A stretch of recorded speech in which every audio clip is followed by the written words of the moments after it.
Good evening and a Good very warm evening. welcome from NTV Europe's studios. Today I am your host Syed Neaz Ahmad and our talk show is Talking Point. I said very warm welcome. London today is very warm. The temperatures are in excess of 30 degrees Celsius. In our studios today, I usually say, but not in our studios, but with us is a very eminent journalist, writer, historian, and an observer of international affairs, Honorable Syed Ahsan, editor of Asian Age, Dhaka. Welcome to the show, sir. How are Thank you? you. Thank you so much. Hey. How are you? So we fine. Thank you, sir. I'm fine. I hope you're well. And it's rather surprising that we meet in different circumstances. Well, circumstances are different, so the program is different, and the medium is different. See? I can see you, you perhaps can't see me, but then again, that is the devil in me that you can't see me. Anyway, Yes. you being a historian and observer of international affairs, as we talked this morning about the importance of June in the history of the nations of different countries, the world, see. Would you like to talk about why do you think June is pretty important, particularly for Bangladesh, for France, for Europe, and many other countries? Yes. In fact, every month is important in some way or the other, both for Bangladesh and, of course, for the rest of the world. But June has special significance. Because I've been thinking over it. In fact, I've written about it in the past, even this year. As far as Bangladesh is concerned, the month is very important in the sense that it reminds us of June 7, 1966, when a complete general strike, or hartal as we call it in Bangla, was observed in the then East Pakistan in support of the 6-point program. Right. Now, that was a historic incident in the sense that for the first time, despite the repressive measures of the Ayub Khan regime at the time, a complete general strike was observed all over the province, and it was a very successful strike. And that, I think, was a catalyst to the launch of future movements for autonomy and eventually for independence in Bangladesh. That is one aspect of that was in June 1966. 1966. It was only a few months after the 6 points had been announced by Bangabandhu Sheikh Mujibur Rahman in Lahore. Interestingly, Lahore is also the city where the Pakistan resolution was passed in 1940. By Sher Bangla. That said, by Sher Bangla. There is also, yes, by Sher Bangla, yes, he moved the Lahore resolution on 23rd March 1940. So, and moving on from there, there's the question of 23rd June. And on the 23rd June in 1949, the Awami Muslim League was formed as a political party, as an opposition to the ruling Muslim League. That is also a historic event. Of course, some years later, the word Muslim was dropped from the name of the party, and it became simply the Awami League. So the Awami League just celebrated or observed its 71st founding anniversary. And as we all know, in Bangladesh's history, the Awami League occupies a very important place. In fact, the most important place, having led the country to a movement for autonomy, for the 6 points, and eventually to the War of Liberation. And of course, again, the party also suffered greatly. Any particular reason why the word Muslim was dropped? Any particular reason? Was that the secular nature of the movement?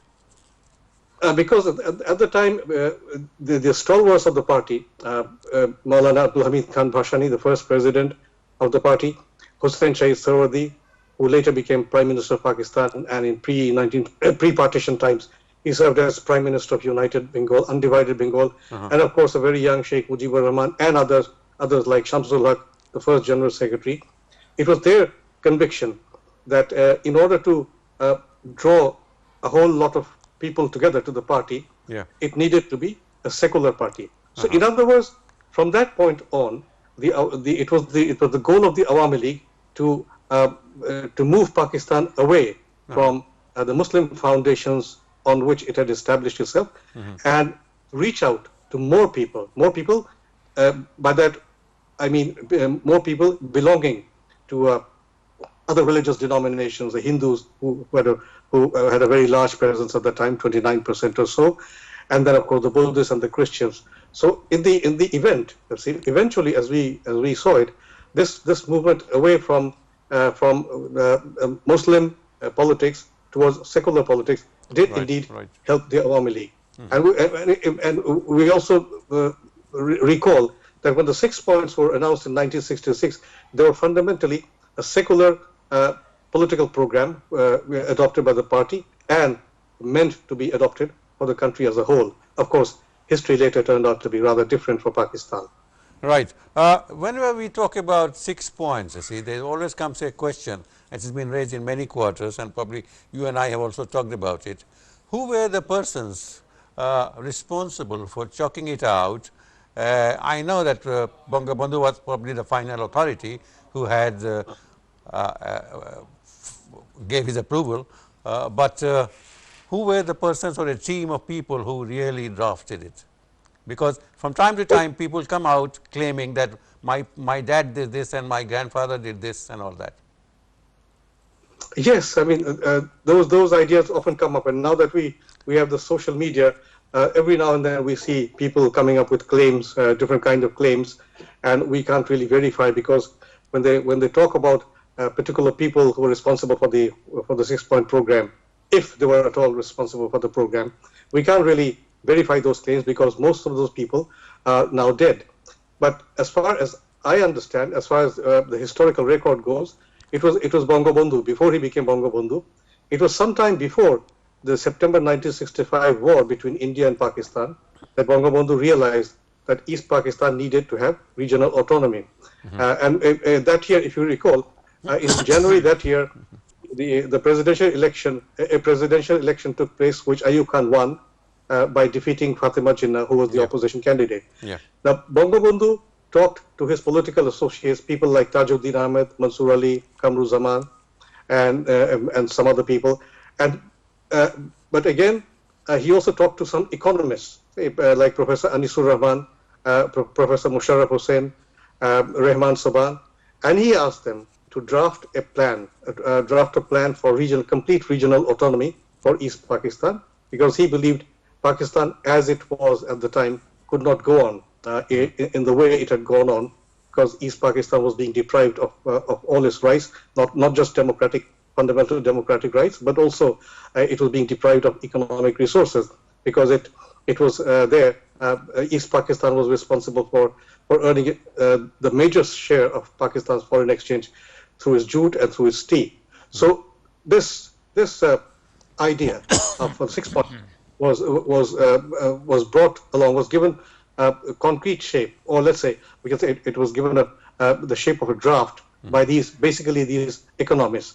And I once had a talk with Professor Rehman Saban, and that was a long time back in 1994. We were both in Kathmandu for a media conference. I was a very young member of the team at the time, and on a walk at the end of the conference, I asked him about the 6-point program, and he said, "See, it was Bangabandhu who told us to draft a program, and we did it. And then we wanted to meet him at his place in Dhanmandi, his residence in Dhaka. But then Bangabandhu sounded the warning. He said, fine, I'll meet you, we will meet, but not in my house, because Pakistani intelligence are all around my place, and I don't want people like you to be put into trouble." So the ultimately the meeting that took place was on the river Buriganga. That's the way Professor Rahman Saban told me.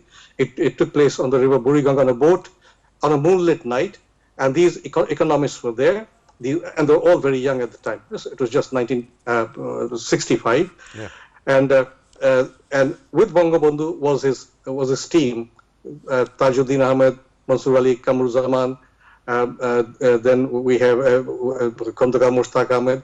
They were all there, and Professor Rahman Saban told me that they went on explaining these points one by one to Bangabandhu, and he said there were these other leaders beside him, but then we thought Bangabandhu was was enough. We should focus on him. We focused on him, and we explained all the points to him.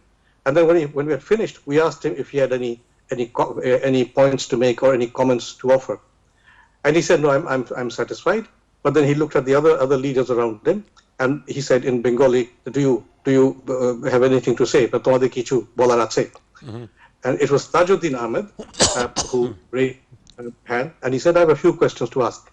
And then what Rahman Sawan told me was rather surprising, pleasantly surprising. He said, "We thought we'd be able to answer Tajuddin Ahmed's questions very easily, but then the way he kept on asking one question after another, he made us sweat. And then we realized that Bangabandhu was the leader of the Awami League, the supreme leader, and Tajuddin Ahmed was the economic brains of the Awami League." So that's how he said the 6 points were drafted, and finally, eventually, they were announced in Lahore on February 5, 1966, at a press conference. A day earlier, Bangabandhu had attended a conference of the All Pakistan Opposition Political Parties. He wanted to place the program at the opposition parties conference, but the other opposition politicians like Nasrullah Khan, Maulana Maududi, Mia Mumtaz Doltana, they all objected to it. They said it would break up Pakistan. They didn't want to hear anything about it. So the next morning, he appeared at a press conference, and that's how he announced the program. The rest, as we know, is of course history. History. And we have a historian with us today. Well, no. So I dabble in history. Well, let's move to, still on Bangladesh, let's talk about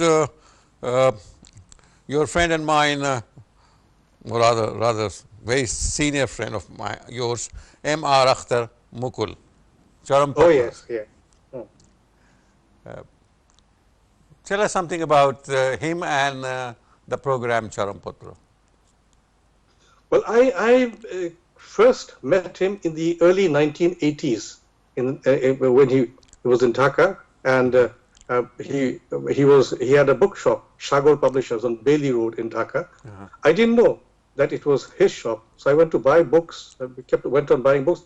One fine day, I saw him sitting there, and had a good, pleasant conversation with him. Wonderful person, but about it, of course, there's no question about his the monumental contribution to history that he made in 1971. I still remember in Dhaka, in those days of Pakistani army occupation, all of us, I mean, all citizens, we carefully and quietly and softly, we listened to his Charampatra on radio, and we were very careful to see to it that nobody heard us, because the Pakistan army was moving all around us. And this was one of the programs. So that there were other programs like Jolla de Dorbar. Charampatra was one program people looked forward to every evening. So it was not always every evening, but then it was there, let's say, 3 or 4 days a week, and that was inspirational because the way he used language, he used the old Dhaka language, the language of old Dhaka, and he had this particular figures invented. For example, there was somebody he called Chokumia, and then he said Aggadapik Palaya Koilo. It was very catchy language. Yeah. I'm sure if it had been in proper Bengali, in very sophisticated Bengali, the appeal would not be there. But because he used that local language and the way he made those sounds, the sounds of he mimicked the sounds of bombs exploding, and he referred to General Yahya Khan, say in a very funny way, and he referred to Zulfikar Ali Bhutto and Yahya Khan as Gelasher Dosto. So these terms they really made a mark on our conscience, on the public consciousness. So his death anniversary is today, 26th of June. He died in 2004. But I think there are a lot of people who say that he should have lived a little longer. Well, we of course wish he had lived a little longer. But then it was in 1971 that he made his mark on history, and that is important. That is very important. Yes, thank you very much. Now, can we leave Bangladesh and move to Europe, and let us talk about the one and only Mr. Charles, or General Charles de Gaulle. Oh yes, oh yes. And his very historic speech, very historic speech.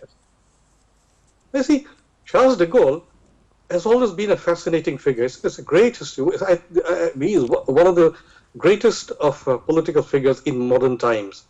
And his biggest contribution is, of course, giving France a political system which endures to this day, the Fifth Republic. And I think leaders around the world in our times, they should be able, or they should take lessons from him, because he was a person. He had nothing when he fled to London in 1940, soon after the fall of France. Yeah. And he was a brigadier general, and nobody knew him. But then he delivered that fantastic speech, telling the people of France that the lamp of resistance should not be extinguished, and that was inspirational. The government, the Vichy government of Marshal Pétain and Pierre Laval, they deprived him. They took away his rank, and they declared him a traitor to the cause. But then it was his leadership which eventually forced or compelled the other allied powers, the United States, Russia, and Britain, to come to his aid and liberate France.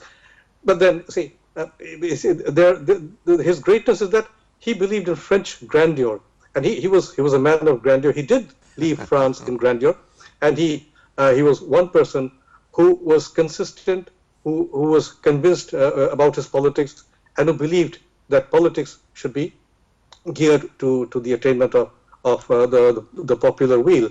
And he did that, and he was also very remarkable for some of the witty comments that he made. For example, he once said, he once asked people in surprise, how can you govern a country which produces so many hundreds of kinds of cheese? Mm-hmm. And then when he was asked about the Brigitte Bardot, the famous actress, yeah, he said, gentlemen, Brigitte Bardot is France. And when he became president, he was there from 1945 up to 46, but then he came back in 1958, and yeah, an American journalist asked him whether he was on the left or on the right, and he said, gentlemen, I'm neither on the left nor on the right, I am above. So you see, this is the great man. But the greatest tribute paid to one of the greatest tributes paid to Charles de Gaulle was by U.S. President Richard Nixon. Nixon had just become president, had just taken over, and in March 1969 he traveled to Paris, and Nixon says in his memoirs, RN, his memoirs, and he says, I went on explaining to General de Gaulle the nature of the Second World War, the consequences of the Second World War. At one point, de Gaulle stopped me, and then in 2 sentences, he enunciated the entire history of the Second World War, and I was left stumped for an answer. And what did de Gaulle tell him? De Gaulle told Nixon, Mr. President, in the Second World War, all the nations of Europe lost, 2 were defeated. So you see, that was de Gaulle. Do you think, in your opinion, can you compare him with any political leader of the world today? Or no comparison? No. No comparison. I'm so sorry. We can't go there. Because look at the sense of dignity in the man. In April 1969, he ordered a referendum on a minor constitutional issue, and then he said if he didn't win, he would resign. Right. And he didn't win. He lost narrowly, and he resigned, went back to his village in Colombie-le-Doux-Exil outside Paris. Well, that was a great man. That's it. That was a great man. Yeah. While talking about Charampatro, you mentioned the power of communication, power of language, power of using the right language for the right occasion, so that what you say in a particular dialect or particular style, it reaches the masses and it changes their perspective, and also the message is received and it is well received, and also it is effective. A lot of money is spent on learning languages everywhere in the world, and particularly our diplomats of any country, they are taught to speak the right kind of language, because if misunderstanding can create confusion, and communication gap can also create, instead of understanding, misunderstanding, and also it can lead to not friendship but lead to wars, and it has happened many times in the world. See, do you think the diplomacy and the diplomatic language is lacking these days, because we see people coming out from nowhere, they become diplomats, they are appointed in very high positions, and then they started speaking in a language which is not at all diplomatic, and it does not do them any favor, any purpose, but it does do damage to the cause. Yes, I mean, you certainly have a very good point there. The other day, I was pretty shocked to hear U.S. Secretary of State Mike Pompeo use a word that people in his position should not be using. Mm-hmm. He was, of course, being very critical of John Bolton's new book, yep. and that he straight away described him as a traitor. Now, that is not diplomatic language at all. True, true. And then again, I recall one incident. It was in January 1966, just a few hours, I mean less than a few hours after the Tashkent Agreement had been signed by President Ayub Khan of Pakistan and Indian Prime Minister Lal Bahadur Shastri. And then sometime later, Shastri died of a heart attack. And Bhutto, Pakistan's foreign minister at the time, he was woken up by his foreign secretary, Aziz Ahmed. Yeah. And Aziz Ahmed told him, again in undiplomatic language, "Sir, the bastard is dead." And Bhutto said, "Which one?" Because Bhutto had both Ayub Khan and Shastri in mind. So that is there. And I think, I mean, as far as diplomats are concerned, or diplomacy is concerned, it is very important, or not just diplomats. I mean, in any politician, any public figure, any because you see, in politics, what upsets me these days is the fact that in a number of parliaments in Bangladesh, in India, in Pakistan, we have politicians who speak to each other and at each other in language that you could not even imagine earlier. Yep. For example, when you watch these BJP members and Congress members flailing away at each other, you're shocked. And then again, there's the question of using polite, sophisticated language. Yep, yep. Diplomatic language is one thing. Yes. Then again, the use of sophisticated language is another. If I am a politician, if I am a politician, if I am a minister or an MP, it should be my endeavor to use sophisticated, cultured language. The kind of language I use at home with my family, with my siblings, with my wife, that may be different, because I'll be using colloquial language, my village language, or my town language. Right. But when I'm there on the national stage, it should be for me to use very good, sophisticated language. That does not happen. And in Bangladesh, I can see that the kind of language that we grew up listening to, or grew up being educated in, that language is not there anymore. Even if we look at these plays, drama, natok as we call them, on television in Dhaka, I remember, and you'll also of course remember, there was a time when language was sophisticated. Yes. But these days, language is colloquial language. It is local and localized language. That is important, but up to a certain point. But if every time you go into language, like, instead of say apni, you say tumi, and if you in Bengali you say apni ki korchen, instead of that you say tu ki kortasos, so that is very disturbing. So I think language is collapsing in many places around the world. And again, if I may come back to the United States, never in our lifetime, yours and mine, or our generations, have we seen any American president use bad language. But here we have Donald Trump, who does not. On that very unfortunate point, we have to take a break. Yeah, sure. Okay, brother, we'll come back soon after this break. Okay, lovely. Thank you, viewers, for being with us, and we'll be back soon after this very short break. Don't go away.